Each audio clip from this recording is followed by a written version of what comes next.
quelque part, dans sa réponse, il noie un peu le poisson. On parle de tout pendant longtemps et en même temps de rien très concrètement. Vous faites appel à votre expérience et à votre connaissance des quartiers pour porter une politique dans l'ANRU à la Villeneuve, au Villeneuve d'ailleurs. Mais, pardon, mais il y a quand même un certain nombre de contradictions dans ce que vous expliquez. Je vous ai écouté avec attention. D'abord, ce projet, nous le voterons, hein, ce n'est pas le sujet de la délibération, bien sûr qu'il faut y aller. La difficulté sur Villeneuve et particulièrement à Grenoble, à la Villeneuve de Grenoble, c'est qu'on a fermé des commerces avant d'avoir de nouvelles propositions.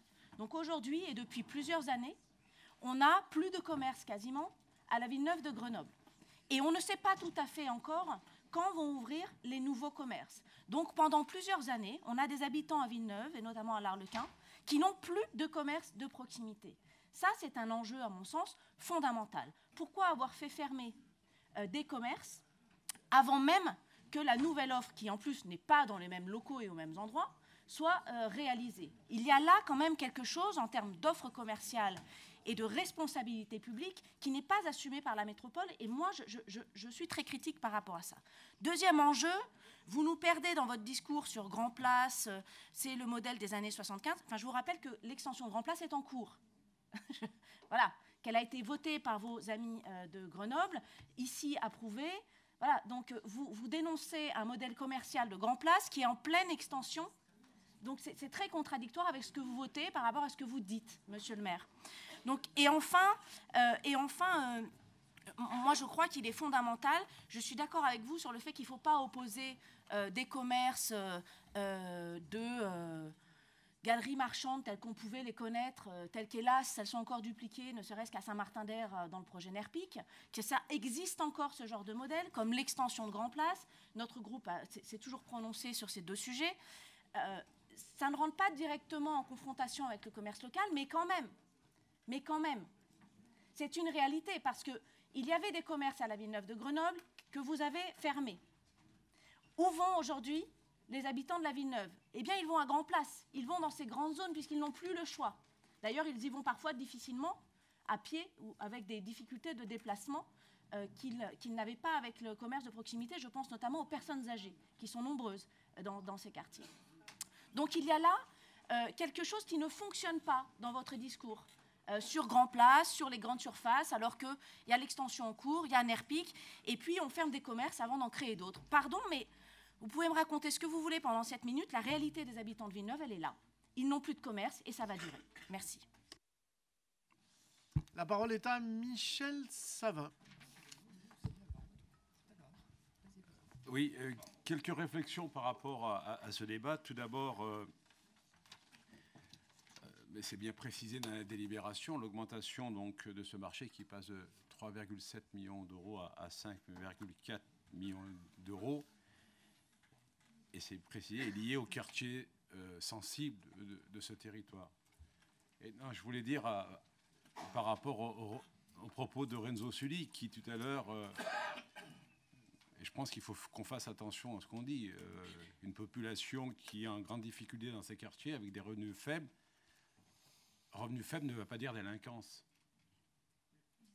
On a tous dans nos communes des familles et des quartiers avec des populations à revenus faibles qui sont en difficulté. Mais ça ne veut pas dire qu'il y a de la délinquance. Or là, le sujet, c'est que si les entreprises ne viennent pas travailler, ce n'est pas parce qu'il y a des familles à revenus faibles, c'est qu'il y a de la délinquance dans ces quartiers. Donc on veut peut-être éviter de parler du sujet principal de la désaffection aussi de ces commerces. C'est que si les commerces ne restent pas dans ces quartiers, ce n'est pas essentiellement dû au fait qu'il y ait des populations peut-être qui sont en difficulté, c'est qu'il y a des difficultés à gérer des quartiers, comme s'il est difficile de garder des services publics, comme il est difficile de garder des médecins dans ces quartiers. Ce n'est pas que les commerces qui désertent ces quartiers-là. C'est tout l'ensemble qui fait notre République. C'est les commerçants, c'est les services publics, c'est les médecins. Donc, moi, je pense qu'il faut qu'on regarde de travailler sur le fond des responsabilités que sont ceux qui, aujourd'hui, posent et qui gangrènent ces quartiers. C'est les quartiers où il y a un nombre de logements vacants le plus important de l'agglomération. Les gens ne veulent même plus y rester. Donc, voilà. Donc, bon, la question aussi que je voulais poser à notre collègue rapporteur de cette délibération, c'est a-t-on aujourd'hui déjà des commerçants qui sont intéressés à venir s'installer et dans quelles conditions ils pourront pouvoir tenir leur activité, parce que en termes de loyer, de hôtes, est-ce qu'il y a des propositions qui sont faites pour attirer ce type de commerçants dans ces quartiers? Car bien sûr, il est important de remettre du quartier de proximité, comme il est important d'avoir cette réflexion à l'ensemble de l'agglomération. Sur les autres communes, deuxième et troisième couronne, il y a aussi des difficultés dans les communes, des petites communes. Lorsqu'il y a un commerce qui est en difficulté, il y a aussi le savoir, le vivre ensemble, le fait de pouvoir garder une activité de proximité dans ces toutes petites communes est important. Donc attention, ne pas uniquement focaliser sur ces quartiers qui sont en difficulté. Encore une fois, ne mélangeons pas revenus faibles et publics en situation difficile avec la délinquance qui malheureusement qui engraine ces quartiers. Merci. La parole il y a 5 demandes de prise de parole. Juste un point rapide. Aujourd'hui, quand même, ce que l'on voit apparaître et qui est particulièrement préoccupant, qui n'est plus pour moi un sujet de délinquance d'ailleurs.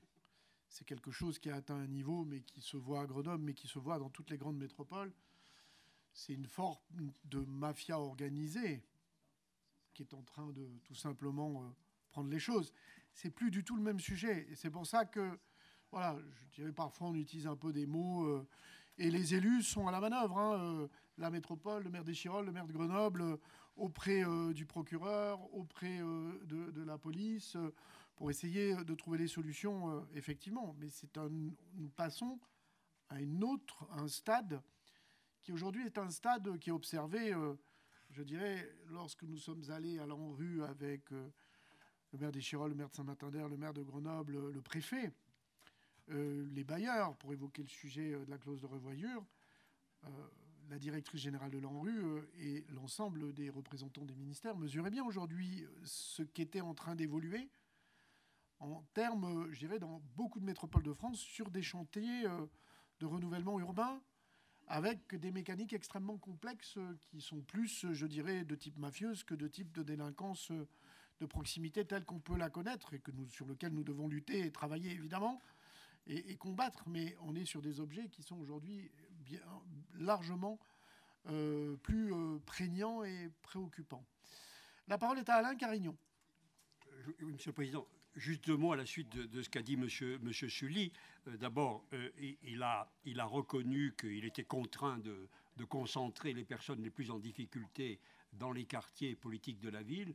Moi, on m'a souvent accusé de cela dans le passé concernant Villeneuve, alors que j'ai beaucoup lutté contre cela. Donc je prends acte du constat que vous faites aujourd'hui. Et vous m'avez demandé quelles étaient les solutions. Moi, en tout cas, dans ce cas précis, pratique, sur 6 millions d'euros, j'aurais dégagé epsilon d'argent, soit par une association d'économie sociale et solidaire, soit d'une autre façon, comme je l'aurais fait rue Diderot, au passage. J'aurais fait subventionner les 2 commerces existants pour qu'ils tiennent le coup. Voilà, pour qu'ils restent, pour qu'ils ne partent pas. Voilà, et je les aurais maintenus. Voilà ce que j'aurais fait. Comme je vous l'ai dit, et ça a été rappelé au début, l'extension de Grand Place, 5000 m², vous ne me ferez pas croire que Grand Place n'assèche pas les commerces à 500 mètres, 1 km autour. Village olympique, Villeneuve, tout ça, il assèche les commerces de proximité. Donc c'est une politique urbanistique. Déjà dans les années 70, pardon, mais j'étais contre la création de Grand Place, ça a été une création. L'extension, je suis également hostile parce que j'estime que c'est contradictoire avec le maintien de la proximité. La parole est à Claudine Longo. Oui, merci, Monsieur le Président. Merci, bonjour. Moi, je voulais effectivement rebondir aussi sur ce que Michel Savin a dit, ce que vous avez dit aussi, Monsieur le Président, notamment sur le quartier Villeneuve-l'Arlequin.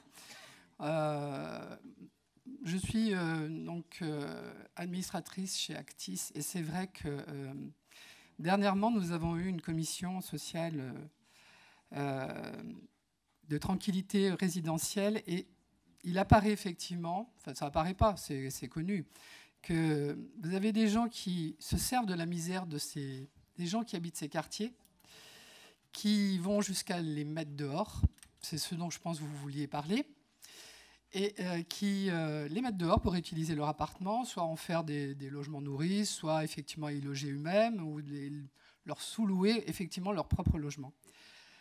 Et je pense que le problème de tout ça, c'est qu'à un moment donné, on a mis des millions, pour ne pas dire des milliards d'euros dans tous ces quartiers-là.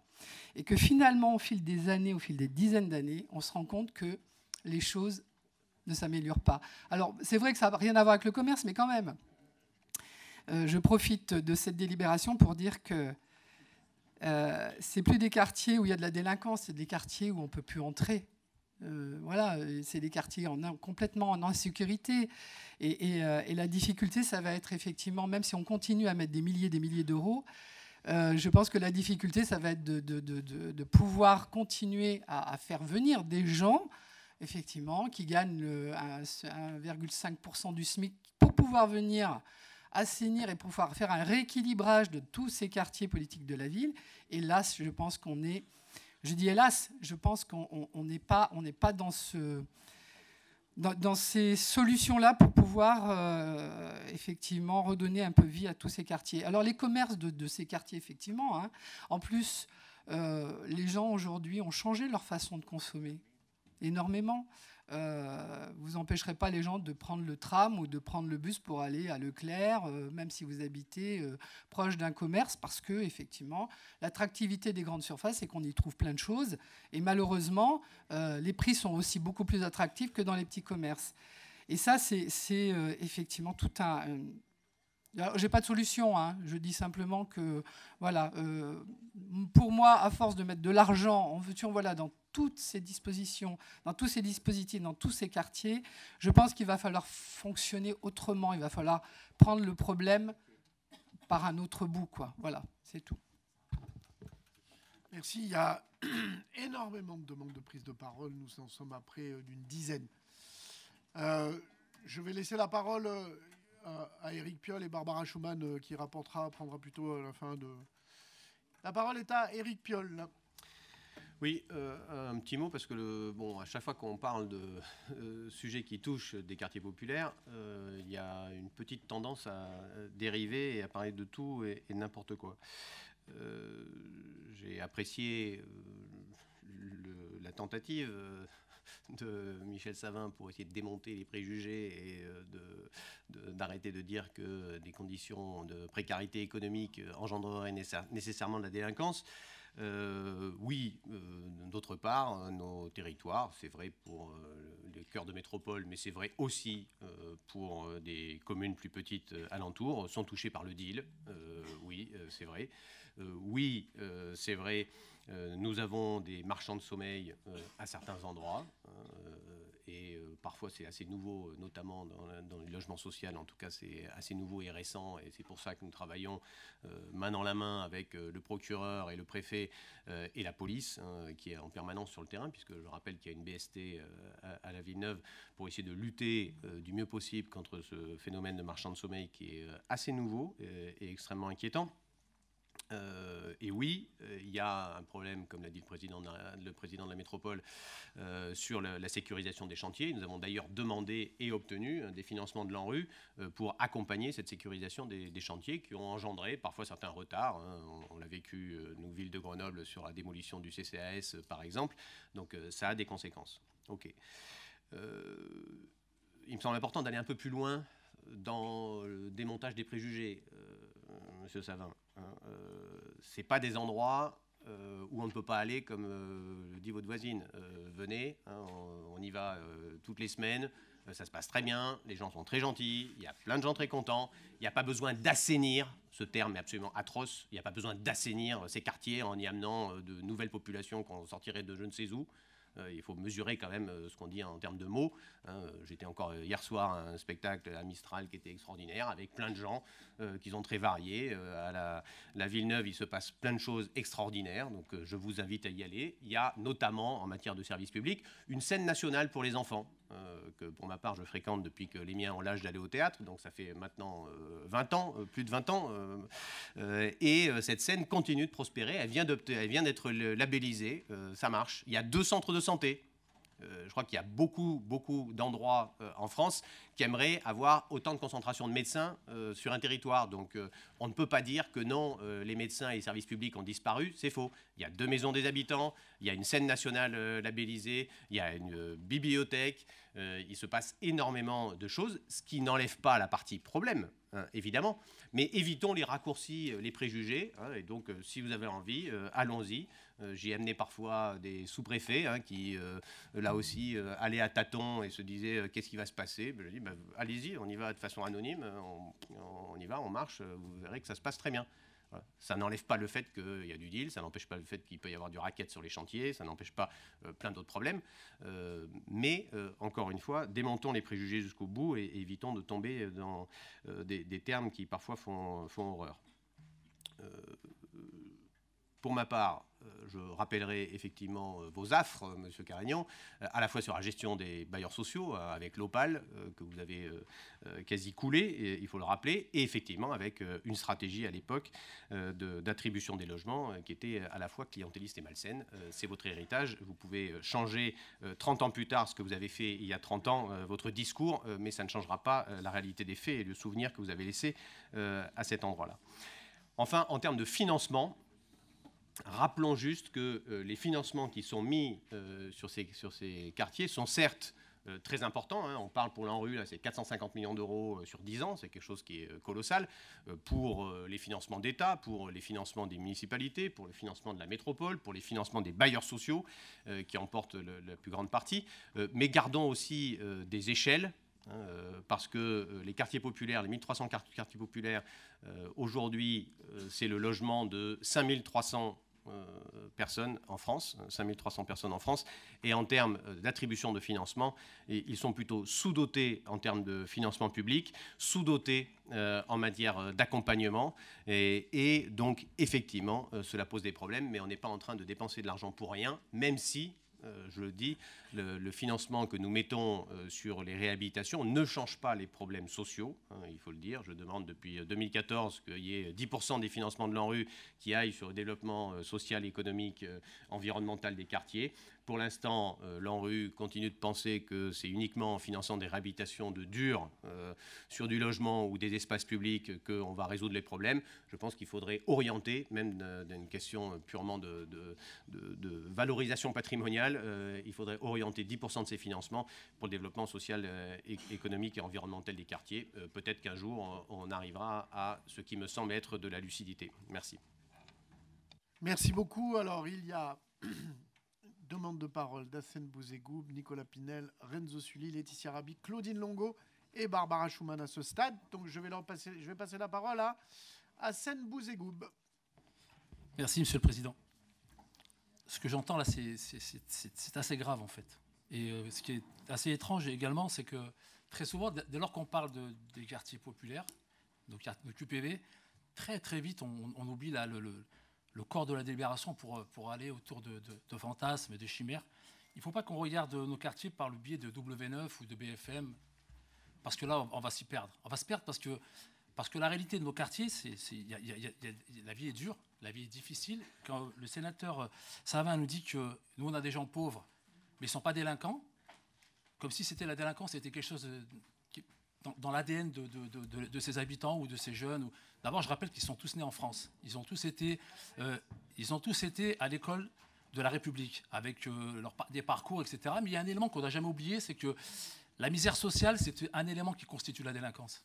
On peut pas dire aujourd'hui que si je suis en capacité d'avoir un pouvoir d'achat qui me permette de bien vivre, d'aller au travail, d'être serein dans ma vie et donc de pouvoir élever mes enfants dans une scolarité sereine et où une famille peut se développer, c'est pas tout à fait le cas dans ces quartiers-là parce qu'en effet, il y a des concentrations de population en grande difficulté qui font qu'il y a des comportements qui peuvent être déviants. Mais c'est dû aussi en partie à la condition sociale dans laquelle ces familles et ces jeunes vivent. Ça, il faut pas l'oublier. Et que la pauvreté, en effet, ça peut générer ce type de situation. Moi, je discutais avec Jean-Marc, le maire de Volnavy, l'excellent maire de Volnavy-le-Bas, qui me racontait une histoire en me disant qu'il n'y a pas de commerce chez lui. Enfin, ils ont vendu l'école pour ouvrir un café que là.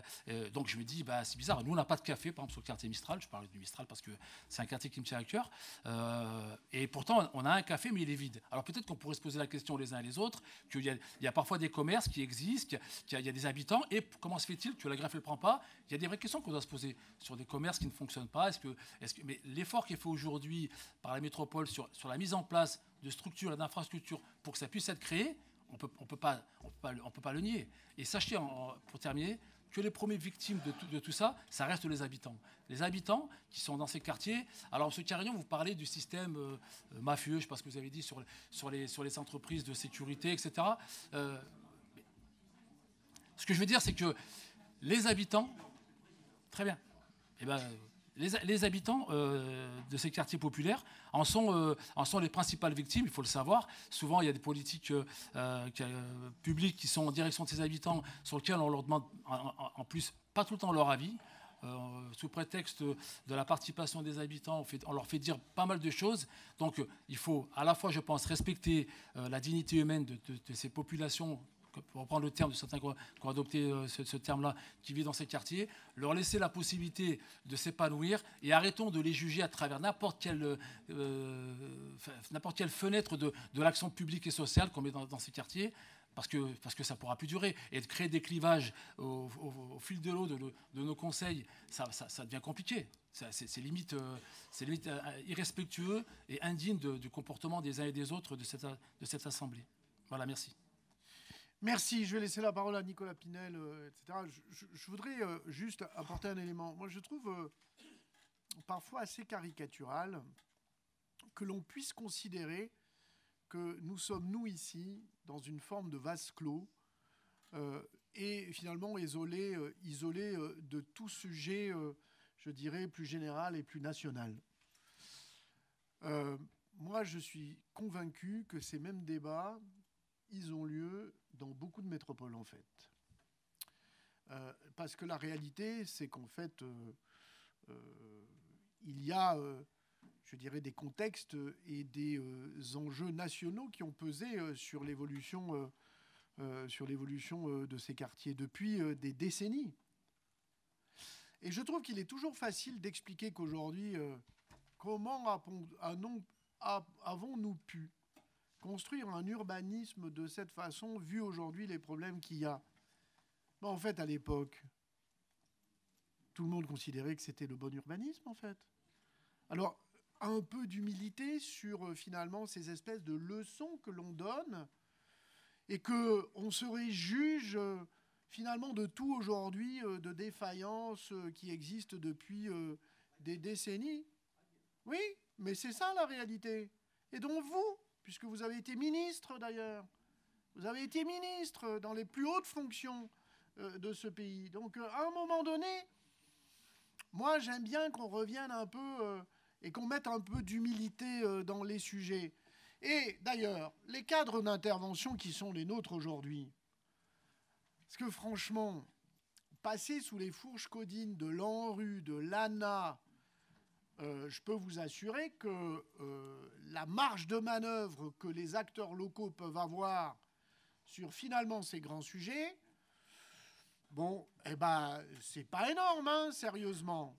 Donc, on est quand même dans une mécanique de rouleau compresseur et de pensée qui nous échappe pour partie parce que c'est le cadre qui est imposé nationalement. Je voulais juste dire ça. Parce que, bon, c'est vrai que c'est la vie de la majorité de l'opposition que chacun, finalement, dise... et ça, c'est vrai ici, mais comme à plein d'autres endroits, que globalement... Après, un des sujets... Bah, en fait, on a un grand sujet. Hein, Nicolas Bérompé a pris la parole, il le dira sans doute, mais c'est la question quand même de mieux répartir la question des logements sociaux aujourd'hui dans ce territoire. C'est quand même ça la vraie clé.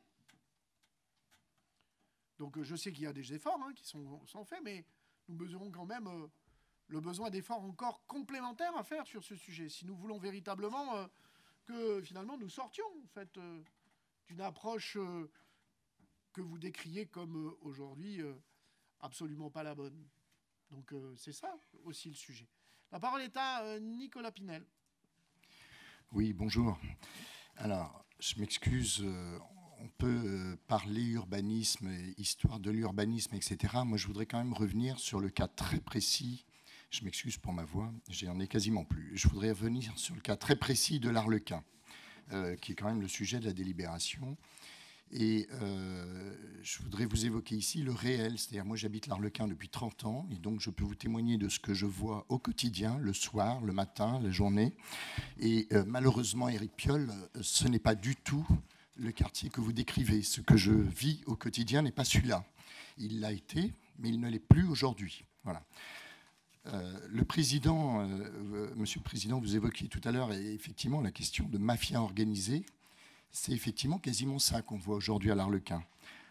Alors quand je dis ça, faut dédramatiser les choses. C'est-à-dire quand on dit mafia, on pense tout de suite à Al Capone, tout ce qu'on veut.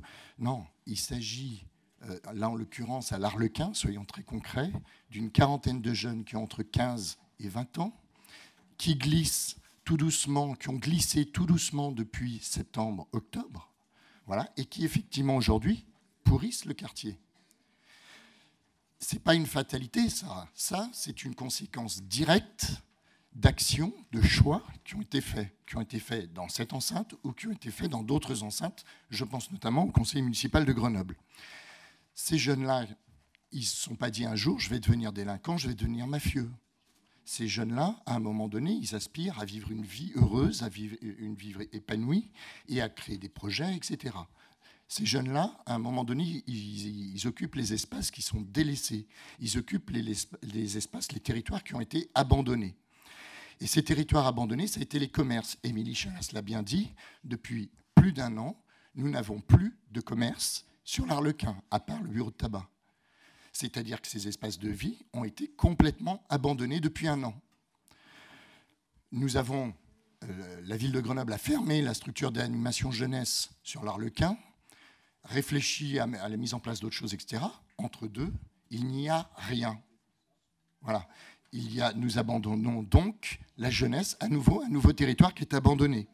Les associations, vous dites non de la tête. Bah oui, madame, excusez-moi, madame Delatte, mais c'est vrai.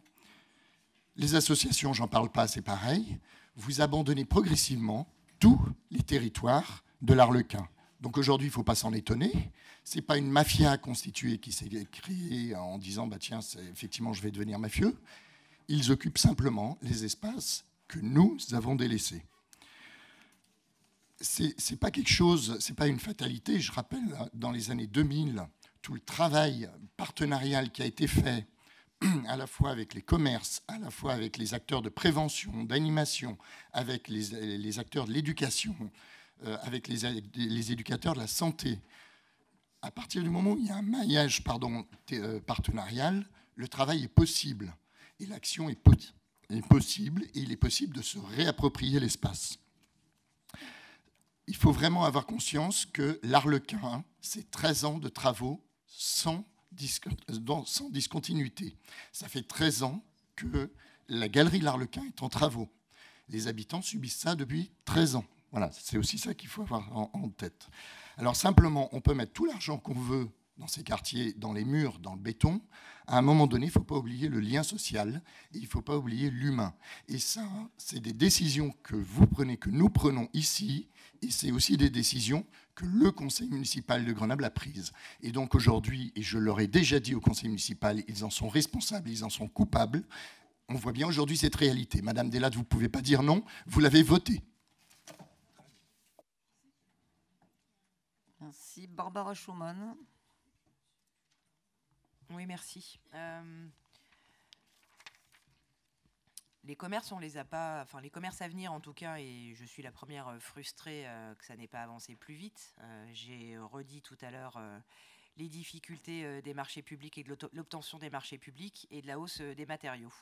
Effectivement, les commerces auraient dû être ouverts il y a à peu près un an. En tout cas, l'objectif, c'est aussi qu'on ait quelque chose à proposer aux habitants. Alors, proposer la proposition aux habitants, on ne va pas la faire au doigt mouillé et tout seul dans notre coin. Donc, pour rassurer Nicolas Pinel, je voudrais lui dire qu'on maille avec les habitants du territoire, avec la prévention, avec Céline Delattre avec Elisabeth Debeune. Et puis, je l'ai dit tout à l'heure, on va avoir la Fondation Boissel. La Fondation Boissel, qu'est-ce que c'est ? C'est un espace multiservice alimentaire qui va être un restaurant d'insertion, donc avec l'arbre fruité et une épicerie. Nous, ce qu'on souhaite, c'est un lieu de vie, c'est un lieu qui fasse du sens, qui fasse du lien social. J'entendais tout à l'heure ce que vous opposiez. On n'est pas là pour se faire de la compétition avec Grand Place. Enfin, de quoi se parle-t-on ? Les commerces de l'Arlequin ne vont pas être un lieu de fast fashion. Ça va être, je le répète, un lieu de vie. On se parlait tout à l'heure aussi, les interrogations sur le boulanger. Alors le boulanger, les services de la métropole, et je les en remercie, ont mené des projets pour essayer de trouver un porteur de projet que normalement nous avons identifié. Et justement, on tenait à passer cette délibération aujourd'hui pour qu'ils soient en capacité d'être présents, parce que là, il est employé, il est prévu qu'il sorte de son emploi pour venir. C'est un habitant du quartier qui connaît les habitants, qui va faire venir une salariée du quartier également. Ce qu'on veut, c'est un lien social de qualité. Donc j'espère que là-dessus, je réponds en partie à vos questions. Bon. Madame Schumann, à vous. Ok, je peux faire du ping-pong, mais je vais terminer tranquillement, Monsieur Pinel. Parce qu'il y a 1 an et demi, vous ralliez dans la même enceinte que la métropole ne faisait rien, que c'était un scandale, qu'on ne faisait rien et que les commerces de l'Arlequin n'arrivaient pas. Ils arrivent. Et grâce à la métropole, pour le coup. Et grâce au maillage avec les autres institutions. Donc ce que je voudrais aussi rappeler à Monsieur Carignon, c'est qu'on n'a pas le droit de subventionner une entreprise juste pour maintenir son activité. Ça ne fonctionne pas. Parce que vous me l'opposiez tout à l'heure. Donc, il y a en particulier des règles sur l'aide aux entreprises en difficulté et qui sont très précises. Donc, là non plus, on ne peut pas faire les choses au doigt mouillé. Je crois qu'on fait les choses dans les règles et le plus correctement possible. Et pour terminer, je voudrais répondre à Monsieur Savin parce que vous me posiez la question sur les petites communes. On a des choses qui vont arriver. Le premier ou le dernier commerce de proximité. Des belles histoires à raconter et j'espère que ça fera des petits, en tout cas, sur les communes qui sont peut-être un peu éloignées dans la montagne. Je vois Eric Rossetti qui est sur son ordi. Mais oui, on fait des belles opérations et j'espère qu'on pourra en parler très prochainement. Voilà, en tout cas, je vous remercie. Merci, Barbara Schumann. Je rappelle juste que quand même, la loi NOTRe a posé un cadre, même si... certaines et certains, en tout cas, elle a été votée, donc c'est la loi, c'est que l'aide directe aux entreprises relève du champ de la région. Et l'installation et les questions foncières, les questions bâtimentaires relèvent de la métropole. Je voudrais juste rappeler ces sujets parce que nous pouvons agir ensemble, mais si nous sommes derrière la région, nous pouvons aider que si la région aide. C'est la mécanique qu'on a pu voir sur plein d'autres sujets et que nous avons pu mettre en place d'ailleurs avec la région sur l'agglomération. La parole est à Renzo Sully. Simplement pour repréciser quelques éléments. Moi, je veux bien et je trouve le débat intéressant, parce qu'on n'a pas souvent l'occasion d'en parler, des grands projets de rénovation urbaine qui pèsent simplement 560 millions dans l'agglomération. Hein. Voilà, 560 millions payés aussi par les bailleurs, c'est eux les principaux contributeurs, on l'oublie souvent, avec les communes derrière. Mais les bailleurs, c'est les loyers des locataires.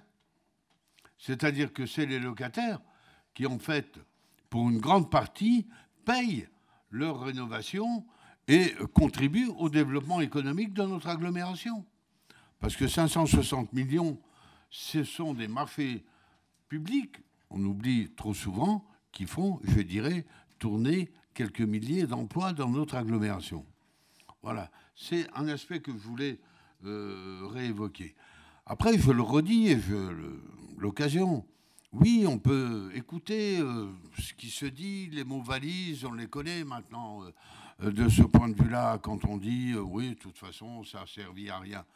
Mais il suffit d'aller regarder les quartiers sur lesquels, je dirais, il y a du travail qui s'est fait, qui ont été qui ont permis aux habitants de se saisir d'un certain nombre de sujets, de transformation de leur quartier, et de regarder quelle est l'ambiance dans ces quartiers-là. Allez, nous, on a fini le programme de rénovation du quartier de Village 2, ça nous a pris un peu plus de 10 ans. Alors oui, pendant 10 ans, les habitants subissent, je dirais, des travaux, des attentes. C'est pas toujours simple quand vous dites à quelqu'un, oui, bah, votre projet, votre quartier, votre sous-quartier, c'est dans 8 ans qu'il est programmé. Qu'est-ce que vous voulez qu'ils s'investissent? Je veux dire, c'est dur. Mais les résultats, ils y sont. Moi, je ne partage pas l'idée de dire, là où on a investi, ça n'a servi à rien. Je ne partage pas. Alors, après, il y a des réussites, je dirais, qui peuvent être de différents niveaux. Mais imaginons simplement qu'on n'ait rien fait. Imaginons-le un instant. Que, comme de toute façon, ça ne sert à rien, on n'y ait rien fait. Voilà. Et essayons d'imaginer ce qu'on aurait comme ambiance, je dirais, dans ces quartiers-là. Et moi, je partage. Il n'y a pas un lien. Il n'y a pas un lien entre le fait qu'on est modeste, qu'on est pauvre, et le fait qu'on devienne délinquant. Mais la misère, elle suscite, je dirais, ce type de comportement dans une partie, je dirais, mais qui donne souvent l'image après à l'extérieur, dans une partie de nos quartiers. Et on laisse, je dirais, on laisse faire et s'installer parce qu'on met du temps à intégrer les nouvelles façons. La France est le premier pays consommateur de psychotropes en Europe et de cannabis. Voilà, c'est ça la réalité. Mais la seule réponse qu'on apporte, c'est une réponse policière. Ils sont plus adaptés que nous. Voilà. Il suffit d'aller dans les quartiers, nos services de prévention n'arrivent plus. Pourquoi? Parce qu'ils les font tourner et que ceux qui sont dans les quartiers, c'est plus les jeunes des quartiers. C'est pas eux qui dealent, c'est d'autres qui viennent. Voilà. Et à partir de ce moment-là, ça coupe, je dirais, tout le travail qui peut être fait d'accroche avec nos services de prévention ou d'animation dans les quartiers. Ils s'adaptent plus vite que nous. Nous, on met du temps, trop de temps, pour apporter une réponse, je dirais, à ces questions-là, qui mériteraient un vrai débat national avec des sociologues, des philosophes, des éducateurs et tout, pour savoir comment on prend ce sujet. Parce qu'on n'est pas en train de le prendre. Et quand le ministre de l'Intérieur fait ses grandes déclarations, ça reste de grandes déclarations. Il suffit de regarder le nombre de déclarations qui ont été faites et qu'est-ce que ça donne sur le terrain dans une agglomération où il n'y a pas assez, je dirais, de forces de l'ordre dans cette agglomération. On en a reperdu un paquet. Je ne vous parle pas de ce qui se passe depuis un certain nombre de temps avec toutes les réquisitions qui sont faites et qui font que, ben oui, tout le monde a compris que dans nos quartiers, voilà, il en fallait un peu plus et qu'il n'y en a pas assez aujourd'hui. Voilà, pour faire de la présence et pas simplement des opérations coup de poing. Voilà, moi je voulais simplement redire ça. Après, je ne sais plus qui c'est qui l'a abordé le débat. Je rappelle que le gouvernement ne conduit pas la politique de rénovation urbaine. Voilà, il ne la conduit pas. C'est l'ANRU. C'est une agence nationale. Voilà. Et vous savez comment elle est financée. Je trouve quand même un peu paradoxal dans notre pays qu'effectivement, sur un sujet aussi important sur lequel il y a des enjeux, et pas simplement des enjeux financiers, sociaux et autres, eh ben voilà, ils font du bon boulot. Je ne suis pas en train de critiquer l'ANRU en tant qu'ANRU. Heureusement, je le dis, et je rends hommage à ministre en 2003 qui a lancé Borloo, qui a lancé les programmes, excusez-moi, j'avais un trou, qui a lancé les programmes, parce qu'on se demande s'il n'y avait pas eu ça, qu'est-ce qu'on aurait aujourd'hui pour agir. Mais à côté, je veux dire, l'impulsion politique, on n'en parle jamais. Hein. Voilà. On n'en parle jamais. Pas assez, en tout cas. On nous laisse, comme l'a dit le président, ouais, on débarque, le président de l'agglomération, le maire de Grenoble, Saint-Martin-d'Air, le maire d'Échirolles, le préfet, tout ça, et on est à la merci, je dirais, des décisions qui vont être prises là, et on voit bien les difficultés qu'on a eues, je dirais, pour faire comprendre la stratégie que nous développions, en particulier sur sur Grenoble avec juste raison. Voilà. Moi, je crois qu'il faut les resituer, ces trucs-là.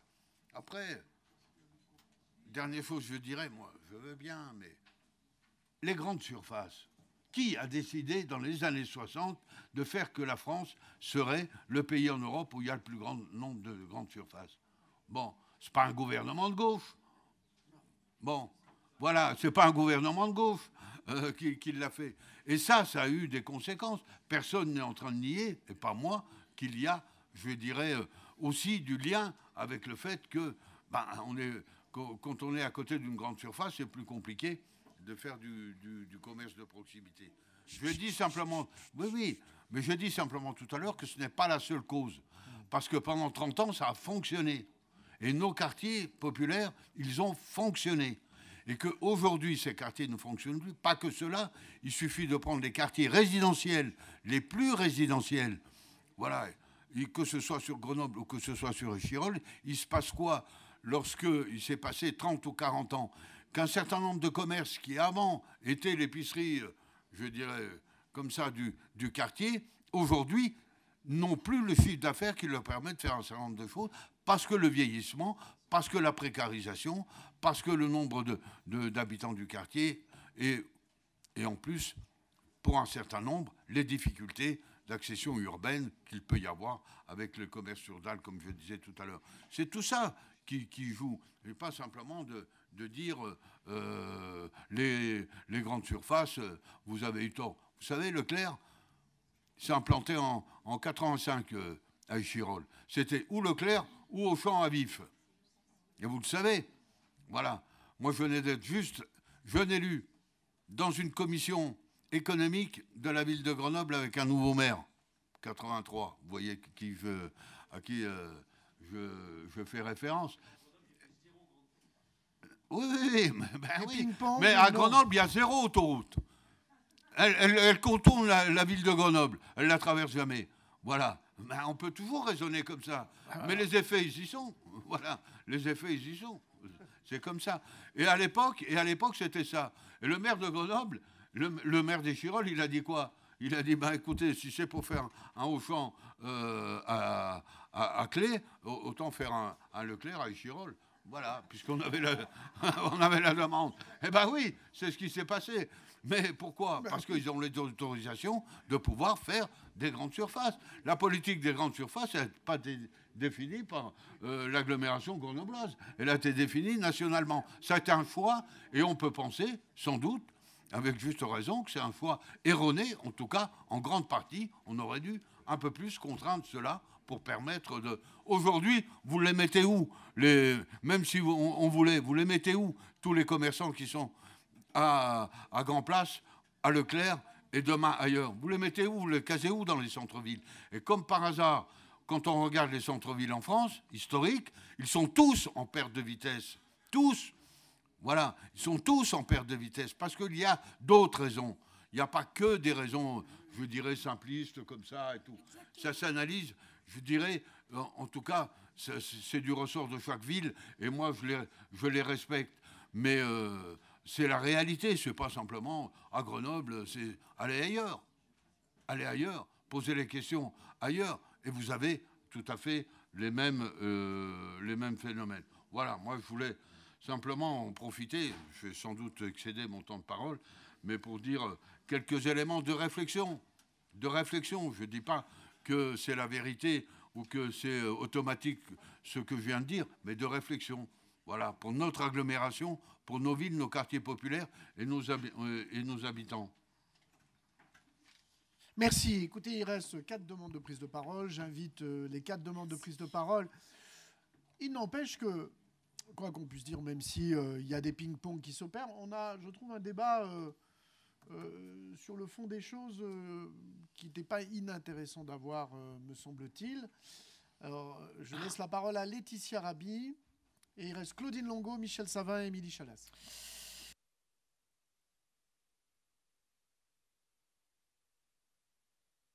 Je pensais que c'était déjà... Ah ben voilà, c'est parfait. Merci, Président. Donc en fait, beaucoup de choses, effectivement, ont été dites.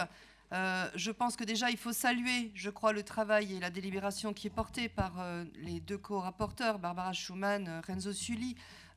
Dire peut-être aussi, Madame Chalas, qu'on peut au moins effectivement se dire ensemble que si quelqu'un a de l'expérience en termes de rénovation urbaine, y compris sur son propre territoire, c'est aussi le maire d'Échirolles et depuis longtemps. Donc il y a effectivement là des choses qui se font. Je pense aussi à ce qui a été dit effectivement par M. Savin, avec beaucoup plus en fait peut-être de retenue, mais dire simplement que cela va peut-être vous paraître curieux ce que je vais vous dire, mais nous n'avons pas assez de politique de la ville, et c'est bien pour ça, et pas assez d'ANRU, et c'est bien pour ça en fait que nos quartiers populaires connaissent effectivement des problématiques. Je vous rappelle quand même que ça fait 2 ans, 3 ans qu'il y a prorogation sur les nouveaux contrats de ville. C'est quand même des choses en fait qui sont probantes, ça. Qu'aujourd'hui, nous n'avons toujours pas, de la part du ministre Olivier Klein, d'orientation précise sur les constructions qui sont à venir, qu'il n'y a pas non plus de rallonges budgétaires qui sont prévues. La politique de la ville, elle a 40 ans. Elle est née, vous le savez, des Minguettes. C'est une politique d'exception, la marche pour l'égalité. Elle a 40 ans cette année, en fait. Et évidemment, elle a connu de nombreuses évolutions en lien avec les orientations politiques, parfois sociales aussi, et des événements tragiques où des mobilisations d'habitants ont vu le jour, où les gens se sont soulevés. Et c'est souvent face à ces problème-là que le gouvernement et les gouvernements successifs ont réagi. Aujourd'hui, la politique de la ville, elle est déconstruite, totalement déconstruite, et en fait, on reproduit ici ce qu'il ne faudrait pas faire. Il faudrait faire des avertissements en forme de plaidoyer, et notamment pour le parlementaire que vous êtes, pour les élus que nous sommes, et non pas nous renvoyer la balle à qui mieux pour partager en fait ces propos très stigmatisants qu'on vient d'entendre, qui sont finalement sur un fond de détresse vécue quotidiennement par les habitants eux-mêmes. Alors moi, face à ces idées reçues, peut-être je souhaiterais effectivement redire des choses sur les quartiers prioritaires, et n'en déplaise en fait aux détracteurs qui pensent peut-être que nous dépensons trop ou mal.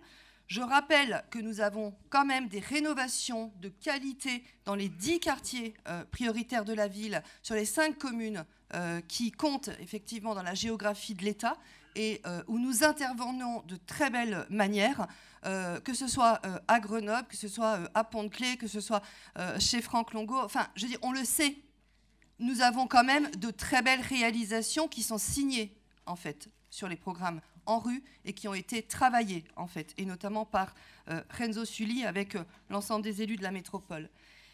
Alors, à ceux qui trouvent que c'est cher, moi, je rappelle quand même que le budget du programme 147, même s'il a été augmenté de manière partielle pendant la durée de la pandémie, et ça, c'est à saluer, mais il se stabilise quand même de manière permanente, et il est revenu à un niveau qui a toujours été le sien, et qui représente en fait 0,5% du budget de l'État pour une population, pour 10% de la population française.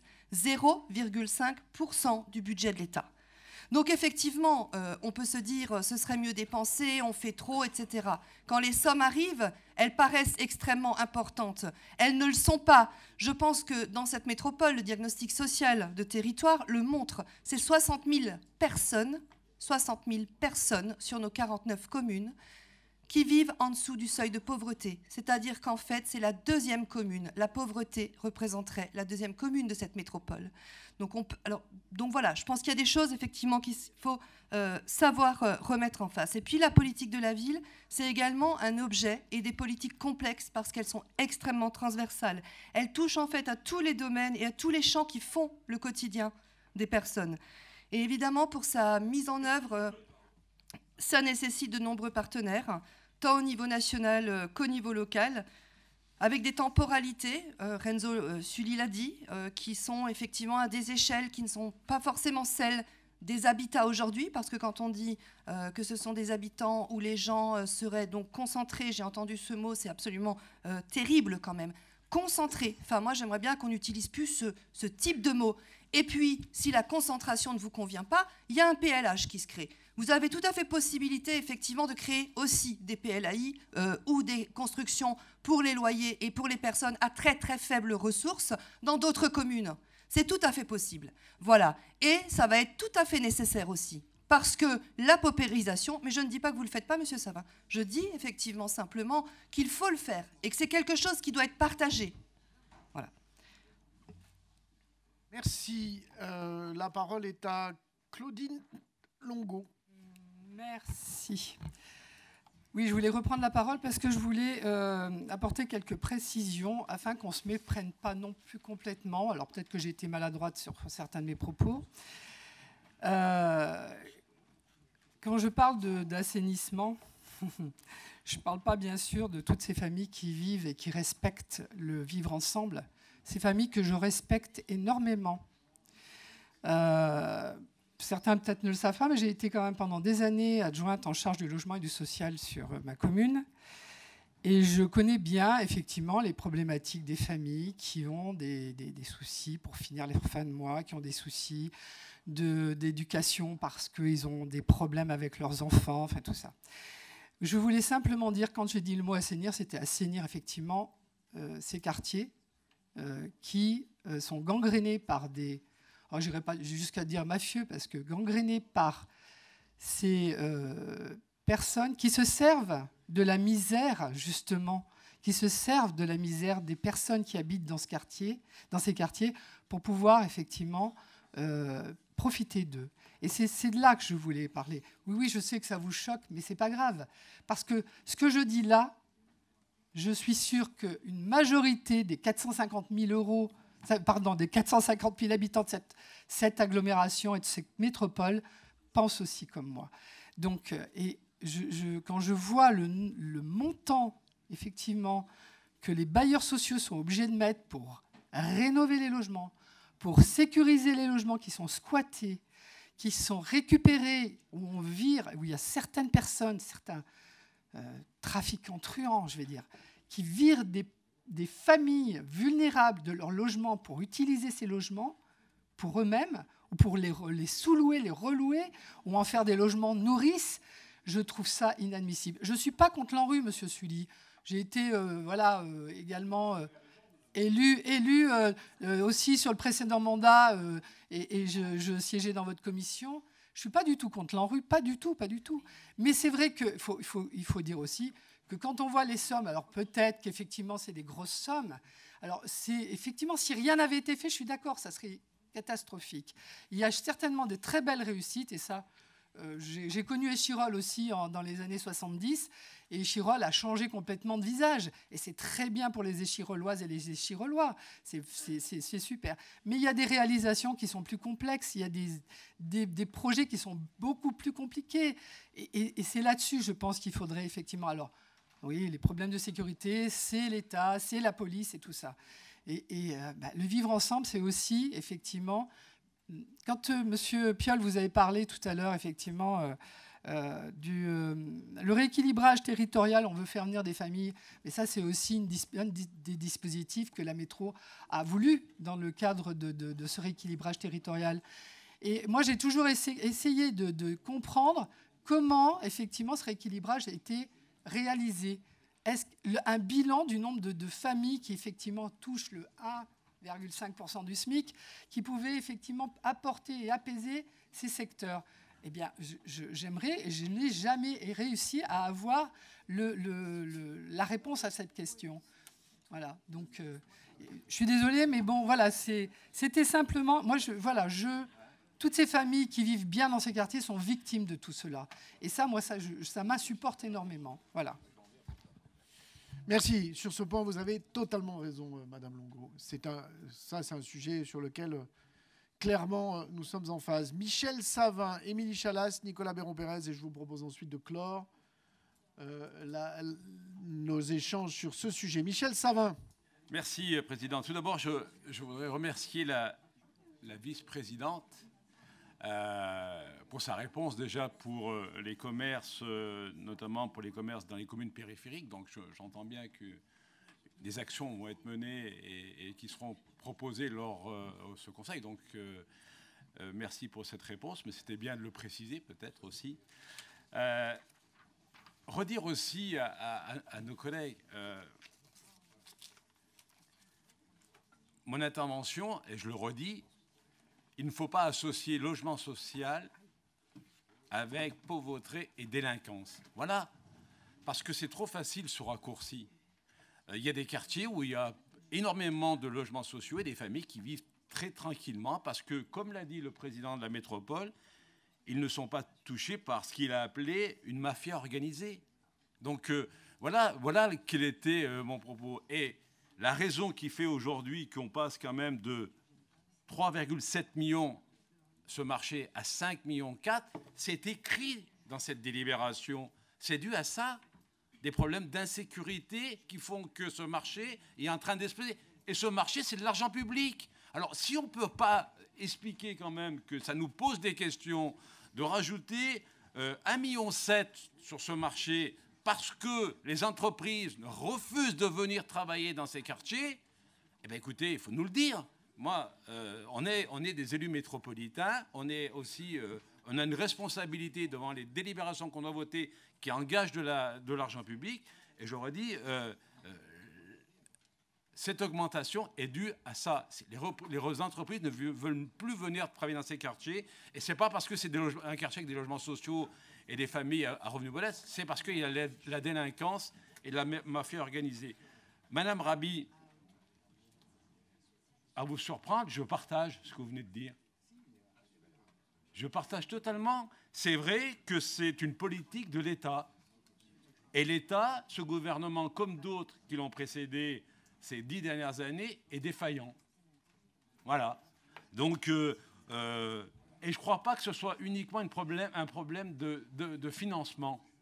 Parce qu'on voit que dans certaines politiques, on met beaucoup d'argent et on a très peu de résultats. Après, c'est un problème de choix politique. Aussi bien sur l'aspect de la sécurité, aussi bien sur le choix de la politique de la ville, quelle politique de la ville on veut mettre en place. Et tout à l'heure, je remercie Renzo Sully qui a mis en avant les choix qu'avait porté le président Sarkozy avec le ministre Borloo sur les politiques de la ville, parce que là, ça avait été un vrai programme et un vrai projet porté. Mais au moins, il y avait une volonté politique de porter une politique sur la politique de la ville, avec des moyens et avec une concertation faite avec l'ensemble des collectivités. C'est aussi des choix d'urbanisme. Donc vous voyez qu'on est... moi, je partage vos propos et je ne dis pas que c'est de la faute uniquement de la métropole. Je dis que simplement aujourd'hui, notre délibération qui est proposée aujourd'hui, c'est de rajouter 1,7 million. Et je dis simplement que c'est de l'argent public, il faut qu'on soit attentif. Si simplement on est là uniquement pour financer la défaillance des politiques de l'État, mais aussi des choix qui ont été faits dans cette agglomération, eh bien écoutez, on est là pour le dire aussi. Merci, Monsieur le Sénateur. La parole est à Émilie Chalas. Oui, merci, Monsieur le Président. Bon, ce qui est bien dans cet hémicycle, c'est en fin de compte, on finit toujours par être d'accord à partir du moment où tout est de la faute du gouvernement. Comme ça, au moins, les pendules sont d'équerre. Des gouvernements, oui, évidemment. Sauf ceux de sauf, ça dépend. Sauf Sarkozy, sauf Hollande, ça dépend des moments. Mais bref, en tout cas, en ce moment, ça fait l'unanimité. Tout ça, c'est de la faute du gouvernement. Mais il y a quand même une contradiction que je voulais souligner. Et la voici. C'est que on dit que vraiment le gouvernement est en dessous de tout, que l'État n'est pas à la hauteur de ses responsabilités. J'ai entendu les uns les autres. Et en même temps, j'entends, plutôt dans les bancs de la majorité, que quand même, tout ce qu'on fait à la métropole pour les quartiers, c'est quand même formidable. Alors il faudrait savoir, parce que l'ANRU, c'est quand même un organisme d'État, financé par l'État, donc il faudrait savoir si c'est nul ce que fait l'État, ou si au contraire, finalement, par l'ANRU, qui vous donne les moyens de faire, c'est pas si mal que ça. Moi, tout ce que je vois, pour connaître Villeneuve depuis ma plus tendre enfance, c'est que c'est quand même des quartiers dans lesquels on vit très mal. Alors moi, la petite musique de dire non, mais ça va pas si mal, il se passe des choses extraordinaires, c'est quand même minuscule par rapport aux conditions de vie globales dans ces quartiers. Et il y a beaucoup d'habitants qui sont désespérés et d'y vivre et de ne pas être écoutés. Et à ce titre, moi je suis désolée, chers collègues, mais vous ne pouvez pas me faire croire qu'on n'a plus de commerce depuis 1 an et demi à cause des marchés publics. Je veux dire, il n'y a pas 1 an et demi de procédure de marché public, ça n'est pas vrai. Ensuite, vous reconnaissez vous-même sur Grand Place que c'est là, je vous cite, fast fashion. Moi, j'ai envie de dire, si c'est ce que vous avez dit, la fast fashion, c'est enregistré, donc ce sera très intéressant de vous entendre le redire. Donc, je vous félicite pour cette extension de Grand Place et la place que vous donnez au commerce de la fast fashion. Vous l'avez dit vous-même. Et enfin, un troisième point, avant ma conclusion, c'est qu'on parle de concertation, de participation habitante, mais pardon, je pense qu'on ne parle pas aux mêmes habitants à Villeneuve. Quand je vais à Villeneuve, qu'est-ce qu'ils me disent? Et je vais vous donner un exemple très précis. Ils me disent « Ah non, mais il y a eu des concertations, il y a eu des moments, mais un, on n'est pas écouté, et deux, on est concerté sur des trucs qui ne sont pas importants. » Et par exemple, j'avais une habitante qui me disait « Les poubelles ont été mises n'importe où, ça n'a aucun sens, l'emplacement des poubelles. » Voilà, donc, très concrètement. Donc, ne me faites pas croire que la concertation a été vraiment extraordinaire et qu'il y a une grande participation citoyenne, qu'on vit vachement mieux à Villeneuve. Non, non, non. Je veux dire, la langue de bois, ça va 5 minutes. Et enfin, moi, je veux quand même répondre aux leçons du maire de Grenoble qui sont récurrentes. Je rappelle quand même que la ville de Grenoble, en tant qu'actionnaire de Grenoble Habitat, a exigé depuis 2014 de recevoir des dividendes, en bon capitaliste que vous êtes, 1 million d'euros à la ville de Grenoble depuis 2014. Vous avez récupéré sur le dos de GH 1 million d'euros. Que n'avez-vous pas utilisé ce million pour aider justement les habitants ? Pour aider les commerçants, parce que c'est pareil sur les commerçants, ne me faites pas croire que la puissance publique et la métropole n'a aucun moyen d'aider des commerçants. Ça aussi, c'est quand même du vent. On peut les aider sur le statut associatif, on peut les aider avec le loyer, on peut les aider avec l'ESS, on peut aussi les aider, pourquoi pas, avec l'association Alpes Solidaires, qui finance des projets de particuliers, pourquoi pas le soutien d'un commerce. Enfin, franchement, ne nous faites pas croire qu'il n'y a aucun moyen d'aider les commerçants. Et il y a des aides, évidemment, à la rénovation des commerces, là va de soi. Mais un petit mot quand même, sur le PLH, puisqu'il a été nommé, je rappelle encore à la ville de Grenoble, la première donneuse de leçons, qu'ils commencent d'abord par produire les logements sociaux qu'ils nous doivent aux habitants de la métropole. Je rappelle quand même que sur la période 2017-2021, la ville de Grenoble n'a réalisé que 72% de ses objectifs. Et encore pire, sur la production de logements sociaux en particulier, 62% des objectifs. Et lorsqu'on regarde les logements vacants, là aussi il y a un enjeu de réquisition pour loger ces familles en difficulté. Les logements vacants, il y en a près de 10 000 dans la métropole. Et à Grenoble, quels sont vos objectifs atteints, monsieur le maire de Grenoble? 29% des objectifs atteints sur les logements vacants. Faites votre boulot et nous parlerons alors de logements sociaux et nous parlerons alors de grands équilibres. Mais à un moment, les leçons, ça va bien 5 minutes. Voilà ce que je voulais dire et ça me paraissait important pour ce débat fondamental pour la vie des habitants de Villeneuve. Merci. Merci. Parfois, j'ai l'impression que cet hémicycle est un magnifique flipper tel qu'on les connaissait dans les bistrots de ma jeunesse. C'est-à-dire qu'à un moment donné, la balle, elle part, bing, bing, bing, bing, bing, et là, ça touche, et là, ça redéclenche. Je vois que ça parle. Je vois les sourires sur les visages, ça parle. Nicolas Béron-Pérez et Barbara Schumann terminera ensuite sur sur les différents points. Nicolas Béron-Pérez. Oui, juste de manière assez brève sur la politique d'attribution dans le cadre des QPV. En 2021, 60% des attributions qui ont lieu en QPV comportaient un actif. 40% étaient sans activité. Pourquoi est-ce qu'il y a une politique métropolitaine qui vise à un rééquilibrage? C'est-à-dire que les services métropolitains, l'intégralité des bailleurs, sont contraints par un cadre légal, juridique, qui impose de ne pas dépasser un seuil, même dans le cadre du DALO. Ensuite, la particularité des quartiers politiques de la ville, c'est qu'il y a une concentration de PLAI. Voilà. Et je vais être assez clair, c'est que 40% des PLAI sont sur la ville-centre, à Grenoble, suivi par Échirolles, Saint-Martin-d'Air, Pont-de-Claix, Fontaine. Voilà. Donc ça, c'est l'héritage du temps long.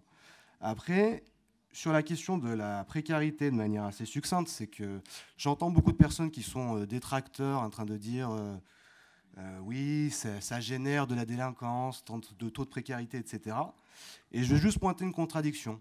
La majorité a voté une délibération sur une subvention territoire zéro chômeur de longue durée qui vise justement à faire en sorte que des personnes qui sont au chômage puissent retrouver de l'emploi. Vous vous êtes abstenus,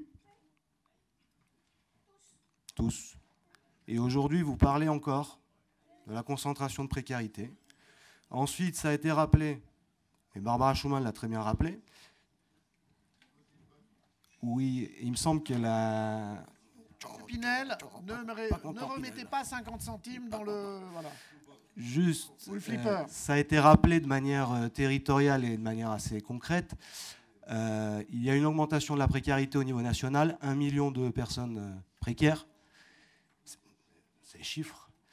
De manière globale, vous avez dit aussi, et tout le monde a partagé ici, qu'en fait, la désertification des services publics était à l'ordre du jour sur tous les territoires, quelle que soit leur taille, leur composition sociale. De même, la question des commerces de proximité a à nouveau été posée du doigt, pointée du doigt. Et donc, du coup, en fait, ce n'est pas un phénomène qui est propre au quartier politique de la ville. Je pense que, de fait, en France, il y a une paupérisation généralisée qui est à l'œuvre.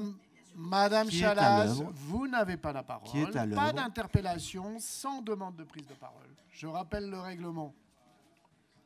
Monsieur le vice-président. Et que, pour faire face à cela, il y a certes le taux SRU pour produire du logement abordable, mais néanmoins, ça c'est un objectif juridique et ce n'est pas l'objectif politique qui est partagé au sein de cette métropole.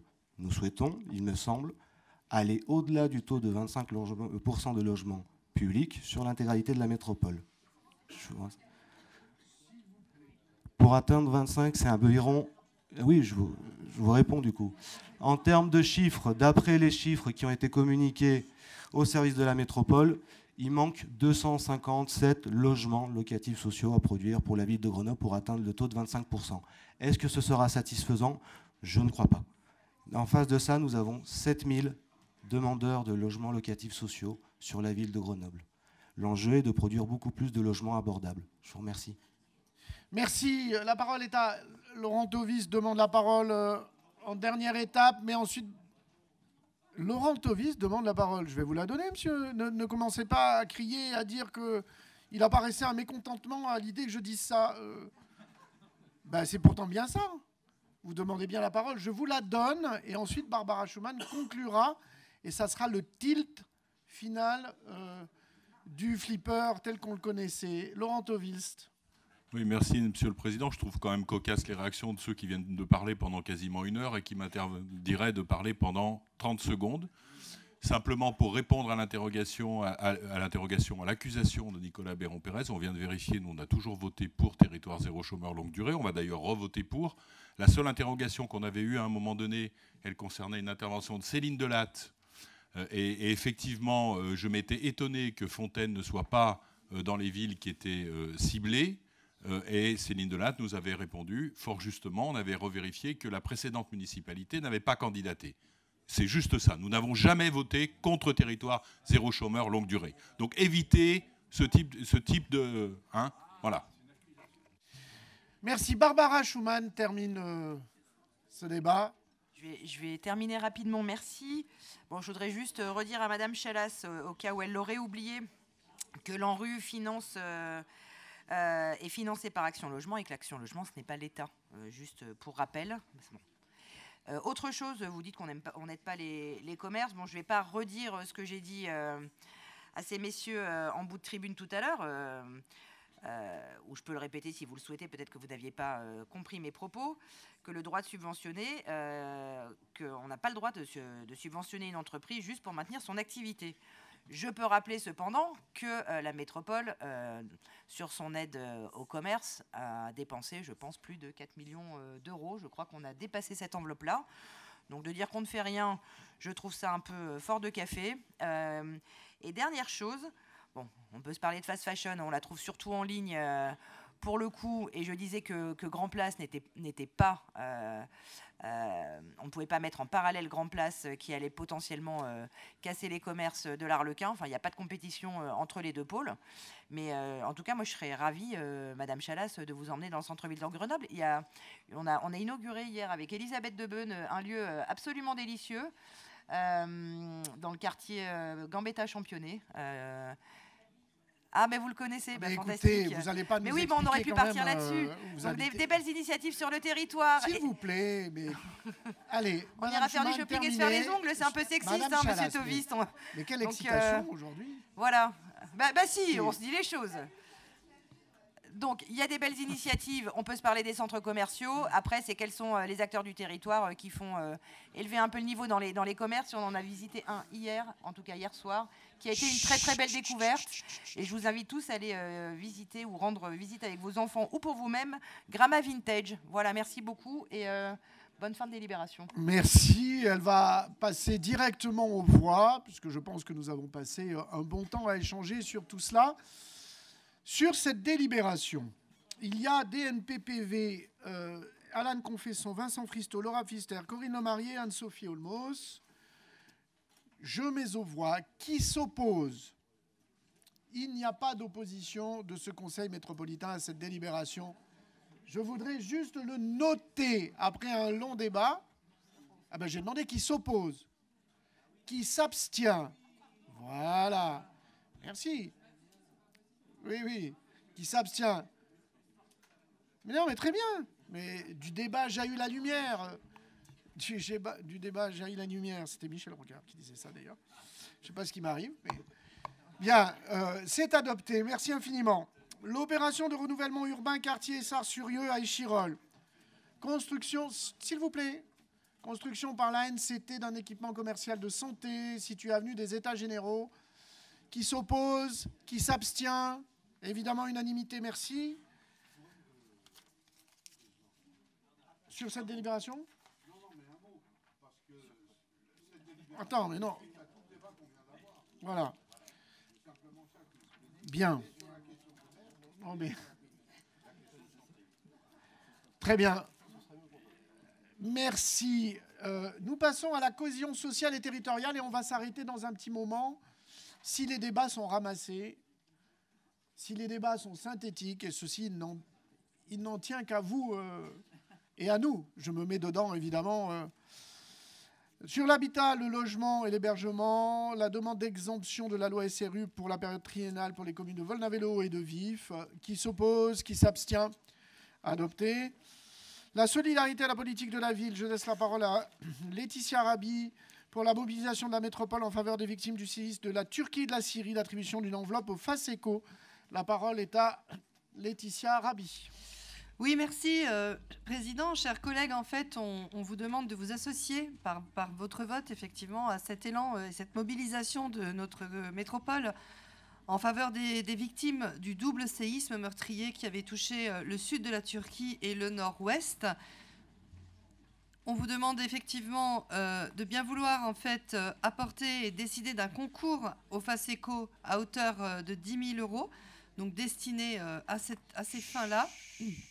Le FASECO, puisqu'il s'agit aussi de l'unique outil de l'État donnant la possibilité aux collectivités territoriales françaises de répondre à la fois rapidement et efficacement aux situations d'urgence, tout en garantissant la visibilité de la contribution et en fait sa destination ainsi que la pertinence eu égard à la situation d'urgence concernée sur le terrain. Merci beaucoup. Je mets aux voix. Qui s'oppose? Qui s'abstient? Unanimité. Merci infiniment pour la solidarité collective. L'attractivité politique de la ville, l'attribution d'une subvention à l'association Culturact Le Prunier Sauvage. Qui s'oppose? Qui s'abstient? Abstention des trois groupes MTSP, SCCM et Géo. Adopté. La programmation 2023 au contrat de ville de la métropole. NPPV de Laurent Amadieu, Chloé Pantel, Barbara Schumann. Qui s'oppose? Qui s'abstient? Abstention, 2 groupes.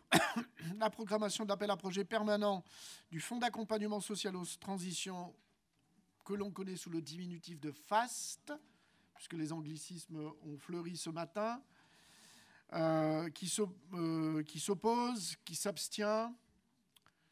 Adopter le renouvellement de l'adhésion au Centre ressources politiques de la ville La Beaucité. NPPV Laetitia Rabi, Céline Delade. Qui s'oppose?